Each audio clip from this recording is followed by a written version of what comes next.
Hey everybody, it's Lon.TV, and it's time once again for your weekly wrap-up, and we've got a whole bunch of topics to discuss today, and all of these things will be indexed down below in the video description so you can jump right to the things that interest you. And without further ado, let's get to it.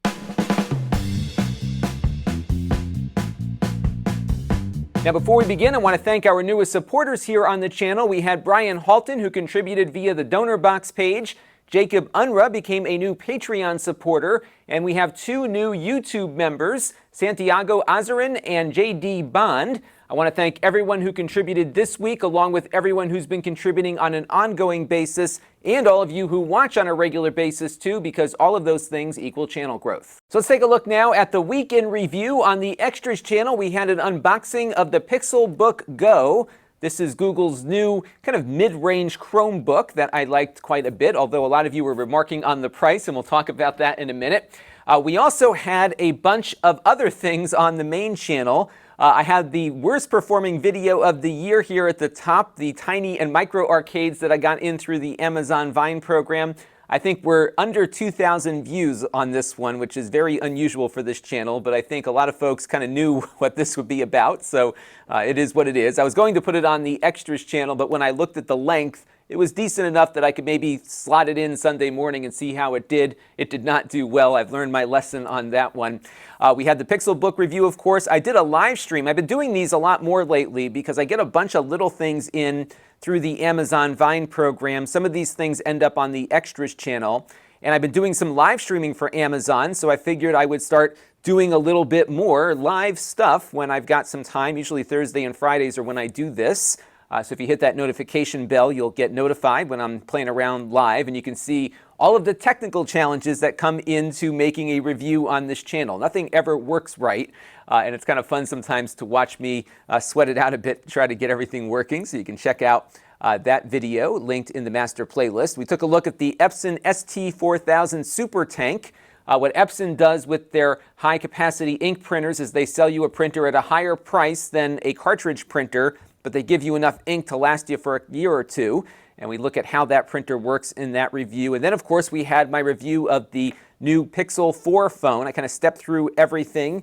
I had some really cool astrophotography results with it. And this one didn't do very well comparatively just because there are so many Pixel 4 reviews on YouTube. It's crazy. I think Google probably sent out 10,000 phones to various influencers of all different sizes. And when you have that much content, it's really hard to compete. But we'll see how it does over time on this platform and some of the other ones I upload to. And now it's time for some things in the news that caught my eye. And this story is kind of funny. It looks like Samsung was doing a publicity stunt involving one of those high-altitude space balloons, and they made this stupid thing that looks like a satellite that they sent up on the balloon. Now, the way these balloons work is that when they get to a certain altitude, the balloon pops and then the payload comes back down, usually with a parachute, especially if it's something this large. And it crashed into a farm, I believe somewhere in Michigan. Yes, in Saginaw County, Michigan. And the media initially reported it as a crashed Samsung satellite. But as you can see here, it looks like it's in pretty good shape, not like it survived atmospheric re-entry. And again, that was because it was launched off of a weather balloon, essentially. So there you can see a picture of it going up. And I guess their plan was with this was to have people submit selfies that they would transmit up to the phone or have preloaded on the phone to deliver this image from this satellite thing that they sent up into a very high altitude. And that was the plan.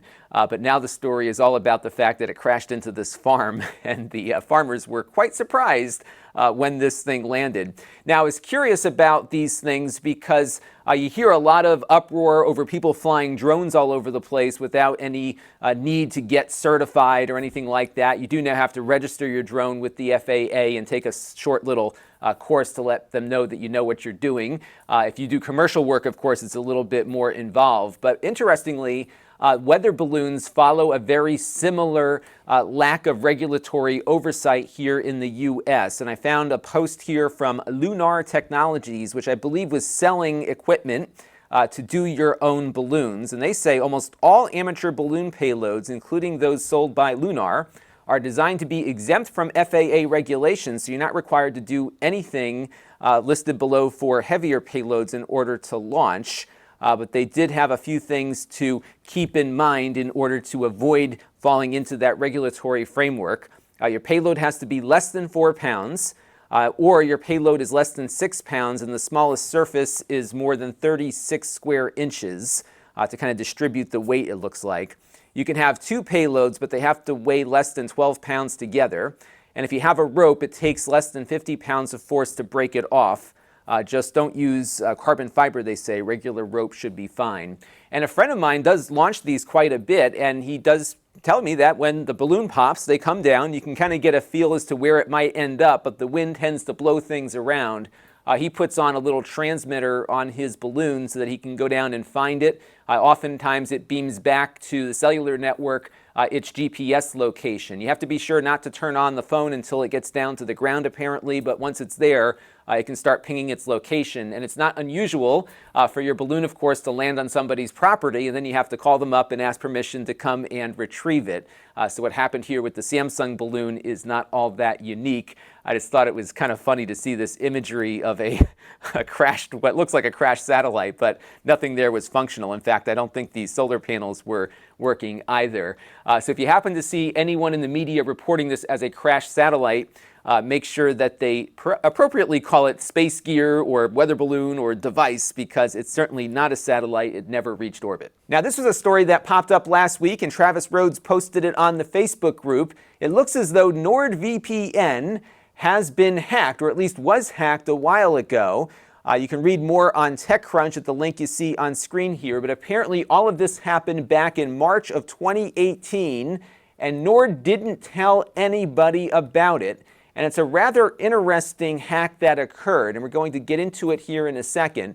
Before we do, though, if you're not familiar with how a virtual private network works, basically what you're doing is you're connecting to the Nord server through your ISP, but all of your internet traffic, once you're connected to Nord or any other VPN service, is being routed through that VPN. So if I go over to YouTube, my request is going to go out encrypted to the NordVPN server, and then all of that YouTube data comes back to me through that very same Nord connection.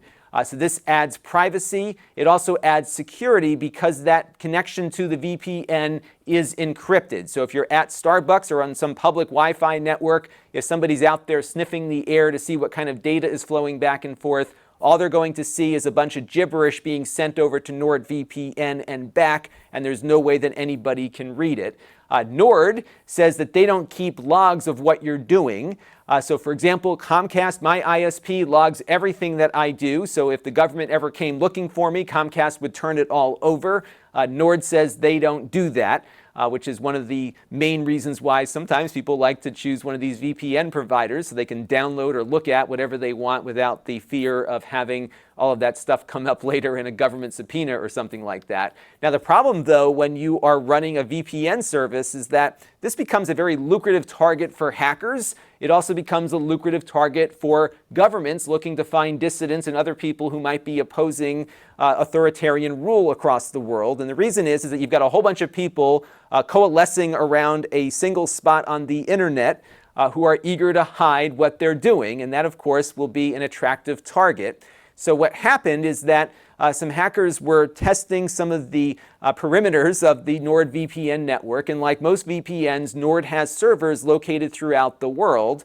One of those servers, according to the TechCrunch story here, was located in Finland. Now, it should be noted that Nord did not own nor control the data center that this server was operating in. According to the TechCrunch article here, Nord said that they were renting servers at that location, and somebody got into a management console at that data center and stole the Nord private keys to the servers that they were operating there.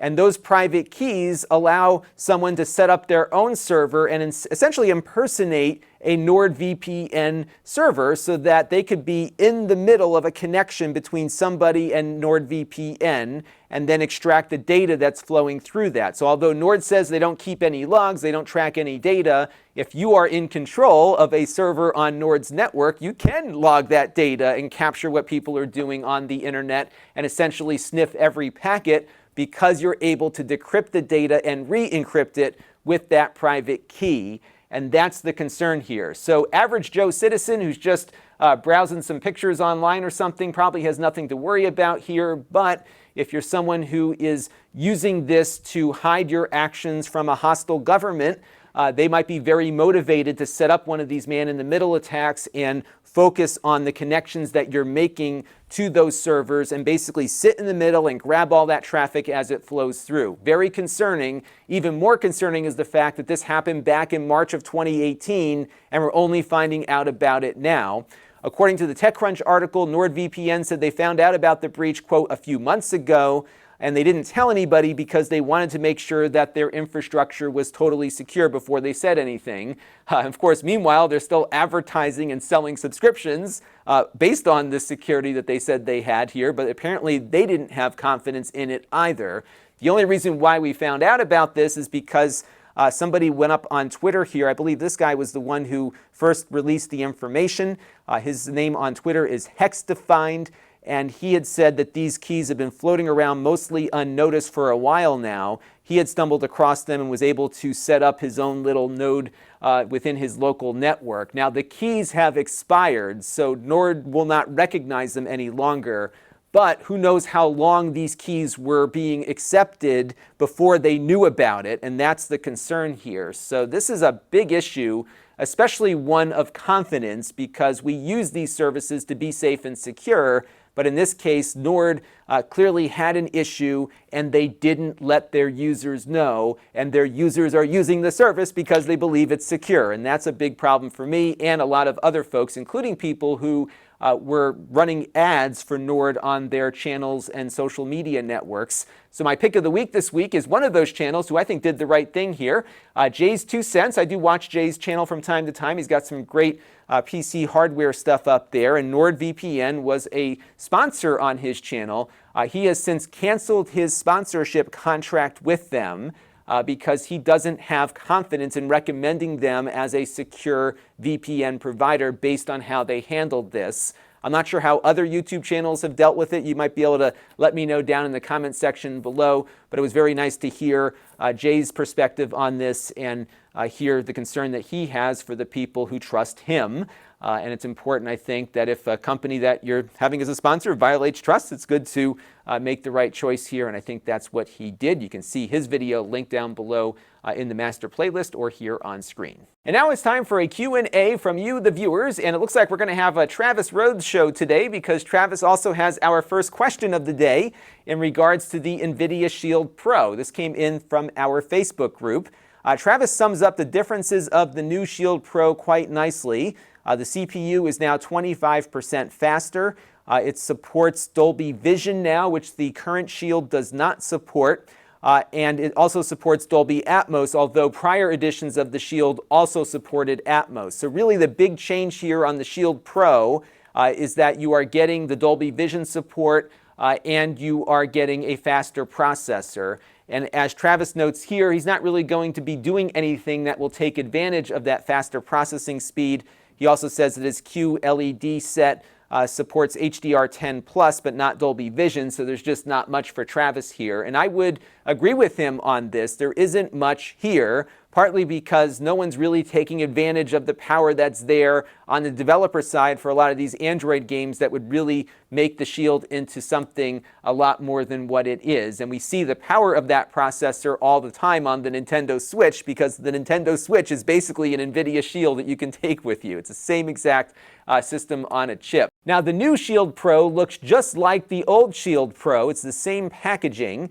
The remote control is different now, so that's going to be a new experience, but more or less it is the same device you have already, just with a little bit faster performance and, of course, the Dolby Vision addition to its HDMI output. But what's missing from the Shield Pro that was in the prior one was the storage capacity. So the old Shield Pro had a 500 gigabyte spinning hard drive inside of it. This one only has 16 gigabytes of storage, and if you want more, you've got to plug in the USB hard drive and do the whole adoptable storage thing that can sometimes get a bit confusing. So to some degree, it's an upgrade in the sense that it's faster, but it's a downgrade in that you get less built-in storage, and there's no game controller being bundled with it any longer. They also now have something they just called the regular Shield, which is a new product. It is a cylinder. We've got one coming. Hopefully Jake, who's helping me out here on the channel, is at Best Buy as we speak picking it up. We're going to have a review of it as soon as we get it here and have some time to play with it. That one is also, I believe, going to have the faster K1 or X1 processor inside, but it only has 8 gigabytes of storage and, of course, is a lot smaller. Once we get it in, we'll put it through its paces. The little one is going to be $150, which costs less than the current low-cost Shield. And the Pro is going to be $200, again with more storage and more USB ports, presumably to add more things to it if you want. And we'll again have a full look at both of these as they get here. I am ordering one of the Pros as well, so hopefully by the end of this week we'll see what both of them are like. Now this has been probably the worst kept secret in Nvidia's history, because this thing has been leaking out all over the place. It started about 2 weeks ago with an Amazon listing that had the entire product announced essentially through 2 listings that got released a little bit too early. They got pulled down, but of course we all read about the specifications and saw what the devices look like. Last week, Best Buy just started selling them at a few retail locations before release. And I have yet to hear from anyone at Nvidia. I always get press releases from them when they have new Nvidia Shield announcements. Every time there's a minor software update, there's a big press effort to let us all know what's going on. I've heard nothing. Everything I've been hearing has been coming through all these leaks that have been going on. And now people are getting the products a week early, and we still have yet to hear anything from Nvidia. I got to check my email here. Maybe something's waiting for me. But as of now, I am likely going to have this device in hand, purchased from a retailer, before I get any information from the folks at Nvidia. So this was really not handled very well, and it makes you wonder if they're just not really focused on this, that it's just something they're just going to push out there. They know they'll get some sales on, but they're really not focusing themselves as a company on this, and maybe spending bulk of their time with this platform with Nintendo on the Switch, which of course is much more profitable for both companies. Nonetheless, though, I am very happy that they are committed to the Shield. I think it is the best TV box on the market, especially for enthusiasts. And now that it's got the Dolby Vision and faster performance, I think it will appease some of us enthusiasts who wanted a little bit more out of those boxes. I'm very eager to see how well it does now with the Dolphin emulator with that boost in performance. We'll put it all to the test as soon as we get these things here, and we'll have an unboxing on the Extras channel as soon as I get one in. Now this next question comes in from NeuroBioBoy in regards to my review of the Pixelbook Go. He correctly notes that we did not talk about the built-in end of life on Chromebooks. And it used to be 5 years from the time that the hardware platform was released to when Google would stop supporting it. Now they have pushed it to 6.5 years, and that includes the new Pixelbook Go. And it's something that we didn't talk about. I probably should have talked about it because, yes, after 6.5 years of ownership, this laptop, even if it's fully functional, will no longer get security and system updates. It will probably continue to work, but you will not get any updates on it after that period of time. And even Apple, who sells very expensive hardware, is keeping most of its 7 or 8-year-old machines up to date. My 2012 MacBook Pro over there just got the new Catalina update, and it's running just fine on it. That age, of course, would not get an update on the Google Chrome side of the equation for a premium laptop. And of course, Windows tends to support things forever as long as they can continue running Windows. So I wanted to dive into this a little bit. And one thing that concerned me was that as I was going through the marketing for the Pixelbook Go, they didn't mention anything about the fact that support ends 6.5 years from basically now. Because if you bought the laptop 2 years from now, it would only have 4.5 years, because it's not based on when you bought it, it's based on when the hardware platform was released, and they don't mention it at all. They do mention that it's always up to date. There's a little footnote here that reminds you that you have to be online to get the updates, but it doesn't mention that those supported updates will end at a certain time. So that was something that I think Google should be more upfront about. Now, they do have a very detailed page about the end-of-life policy that you can see linked on screen here. Again, we're looking at 6.5 years of auto-update support. After that period of time expires, they don't get those updates anymore. I took a look at the Google products that they have listed in this auto-update policy. You can see the original Chromebook, the CR48, It stopped getting updates in December of 2015. Of note is the first real premium Chromebook, the Pixel, that they released back, who knows when, 5 or 6 years ago. Support for that ended last June, and in fact, it did come to an end. There was an article on Droid Life here with a screenshot of a user on that Pixel device who said the device is still working just fine, but they can no longer receive updates for it. And this is something that I think Google needs to revisit. If you look at things like Neverware, there are solutions out there and companies essentially running on the fact that there is a demand for a never-ending Chrome OS updated operating system. What Neverware here does is they allow you to turn some of your old Windows PCs into Chromebooks, and you pay them a licensing fee and they keep them going. There is a free version of it as well. Unfortunately, though, Neverware is not supporting old Google Pixelbooks because it's too hard to get their operating system installed on it. And you would think it would be easier given the fact that it is running Chrome OS essentially, and Neverware is using the open source Chromium OS, which is essentially the same thing. But they lock them down so securely that you can't get your own stuff on there. And I guess to some degree that does make the laptop more secure even after its updates end. But nonetheless, it's not good for consumers to have what is essentially a perfectly fine working Chromebook that is no longer getting any updates or support from the company that makes it 6.5 years after it's been manufactured. And I think what Google should do is just open it up, or at least give consumers the option to say, you know what, we understand the risk here in removing the Chrome OS operating system, but we know the risk. We'd like the ability to do that. It'd be nice if Google offered some way just to wipe it clean, allow you to install Windows on it or put Neverware on it or something to make it easier for people to continue getting use out of a perfectly functional laptop. And it really doesn't help with the e-waste problem either, to have people tossing out perfectly good laptops, which become essentially valueless because you can't even sell them to anybody because they are no longer supported. So my ask of Google, and I know they're watching, is to come up with some strategy that if you do want to end support for these things, give consumers an easy option for choosing another operating system later, whether Neverware, Windows, or Linux. Give us some options that are easy to install, that don't require a degree in computer science to get everything working. And I think that might alleviate some of these concerns, because there are consumers like NeuroBioBoy here who are worried about this and are not buying Chromebooks because they don't want to have that fixed end-of-life date. Now, we are seeing some movement there based on companies who are recognizing this as being an issue. So Lenovo, as we talked about a couple of weeks ago, is now extending the lifespan of some of its Chromebooks, but it's on them. So they have funded this to keep those Chromebooks operating. And these are things that are used in a lot of schools, so I'm sure they were hearing some pushback from institutions that were buying these at volume. So Lenovo, at least, is extending life on these for another 2 or 3 years or so, which I think is a good step in the right direction. And it would be great, with Google being the flagship company of this operating system, to do the same. Now, one common theme I found to all of the questions and comments I got on the Pixelbook Go was how much it cost. And there were certainly a lot of people who thought that this laptop was not priced correctly and they were expecting something a little bit more affordable.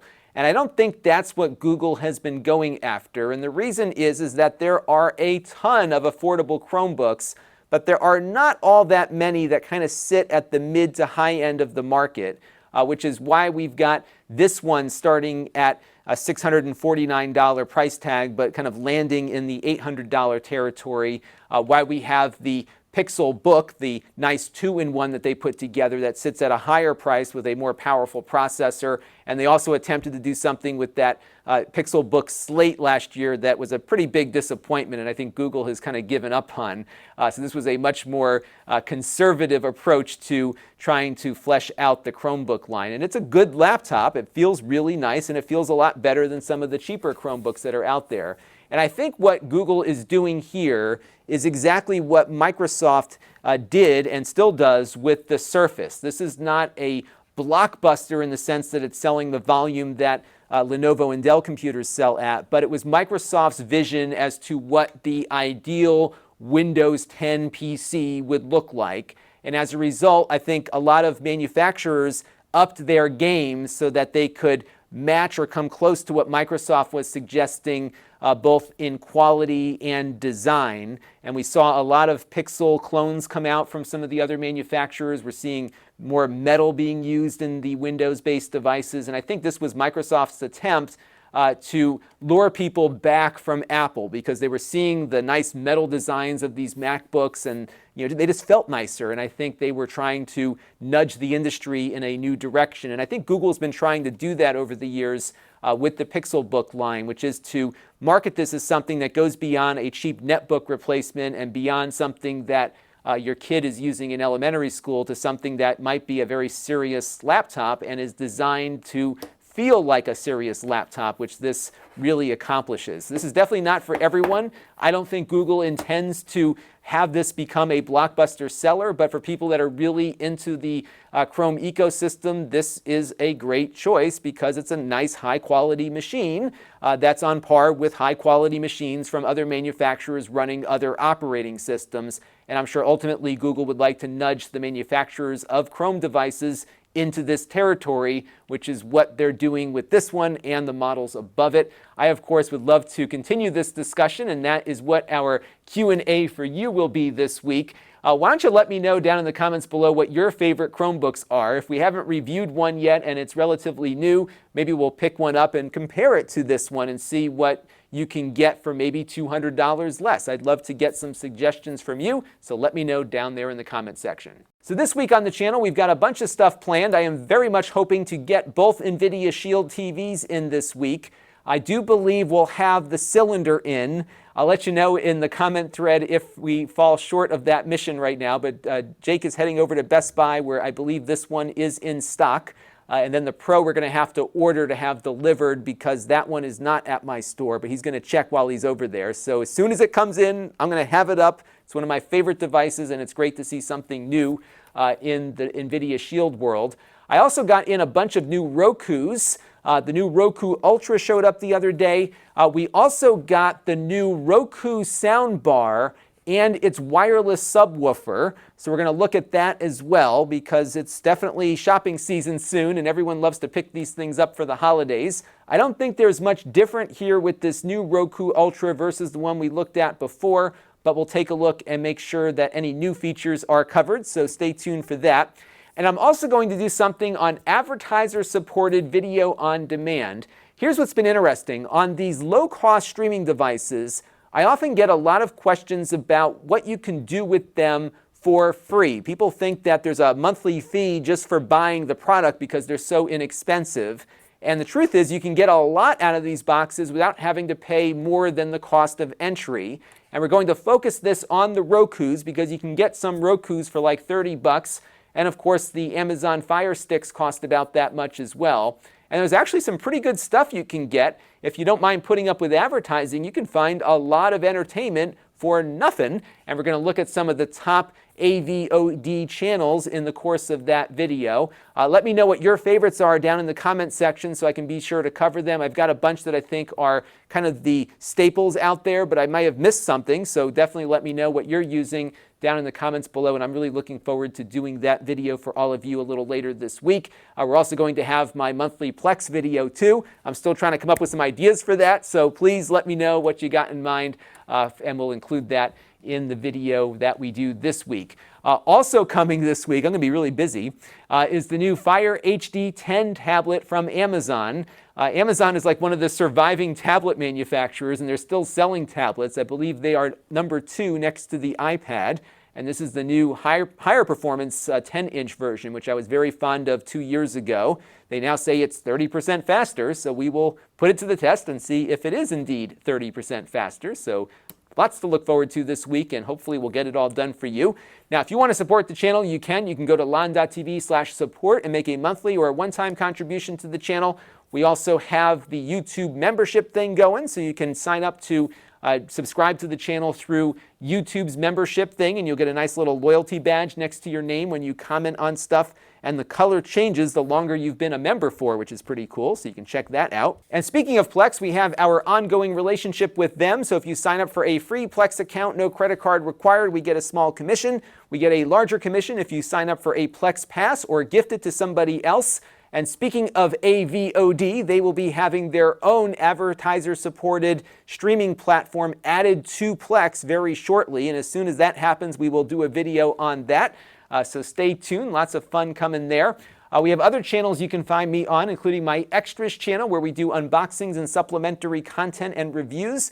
We have my podcast, which is this show in audio format, delivered to your favorite podcatcher, and that link will tell you where to find it. We have the Snippets channel, which takes portions of this show and makes them more search-friendly. And we have my live stream archive at Lon.TV/livestreams, where you can see prior live streams that I've done when I've popped up randomly and just done some stuff there. And if you like what I do, click that notification bell so when I do go live, you will be notified and you can tune in wherever you are and watch me fumble around with technology. We have other ways to engage with the channel, including my very infrequent email list, the Facebook page, which has some of that Extras channel content and the snippets. We have the Facebook group, which is nearing 800 members, a great resource for this show, as you saw earlier in the episode here. And then, of course, we have my store, where I sell previously reviewed items that you can pick up at a good price, and you can sign up for a store alert email that goes out every time I add something at Lon.TV/store alert. Because now I've got a new Chromebook, I put my old one up for sale on there, which is the Asus Chromebook Flip. It's a little 10-inch laptop, really nice little Chromebook that is still supported for a little while. So you can check that out at a good price. And let me know if you want to negotiate on anything. You can send me an email to lon@lon.tv, and I'll let you know if it's a good price or not. And that is going to do it for this week's weekly wrap-up. Thank you all for your continued support of the channel. It is greatly appreciated. I really appreciate the feedback and all the other things you do, including your Patreon subscriptions, your donor box subscriptions, your super chats, and your YouTube subscriptions. All of those things help, and I really just enjoy doing this for you each week, and I'm glad you all enjoy it as well. Until next time, this is Lon Seidman. Thanks for watching. This channel is brought to you by the Lon.TV supporters, including gold-level supporters, the Four Guys with Quarters podcast, Chris Allegretta, Tom Albrecht, Brian Parker, and Kalyan Kumar. If you want to help the channel, you can by contributing as little as $1 a month.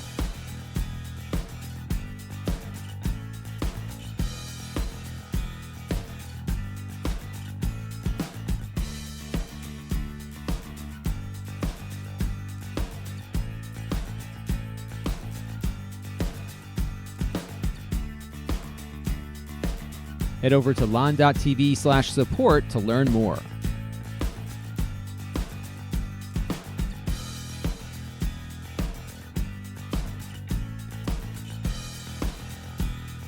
And don't forget to subscribe. Visit lon.tv/s.